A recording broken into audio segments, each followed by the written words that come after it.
It's always been a heated debate. Keystone patch panels versus regular patch panels. Thanks for the hit up, Blake. And I didn't respond to this in the comment because it's just too big to put in a reply. Let's talk about advantages and disadvantages of both. I'm going to start off with the Keystone jacks. So the advantage for Keystone jacks is you only pay for the ports that you need. Meaning, if you've got 22 cables, you're only paying for 22 ports. If you buy a 24 port patch panel, you're paying for all 24 ports. It also makes the administration of multiple different types of cable easier. So, for example, if a customer wants white for voice and orange for data, you can easily see that on the patch panels. And it's also going to be lower cost, and also you can have multiple categories of cable. If you have Cat 5e, Cat 6, and Cat 6a, you can put all those on one Keystone patch panel.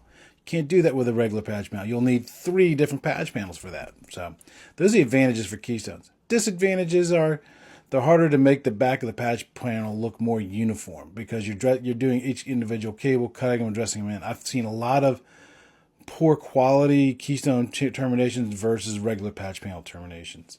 And the open ports from the front seem like they are unfinished to some customers, right? And there's also a potential for difference of colors. What I mean by that is if you decide you're going to use white for your patch panels and you order 24 today and then the customer adds some next year, well, the dye that they use might not be exactly the same. Then what you have is some jacks that are just a little bit different shade. Again, just not a good quality install there. When we talk about patch panels, the advantages are, number one, when you're adding in drops on a particular job, you don't need to worry about the color of the jacks, having the jacks where the patch panel ports are there, provided they left you enough growth as dictated. And it looks like a more complete install from the front. Now, the cons is you're paying for all the ports, whether you're using them or not. So that's kind of an issue there.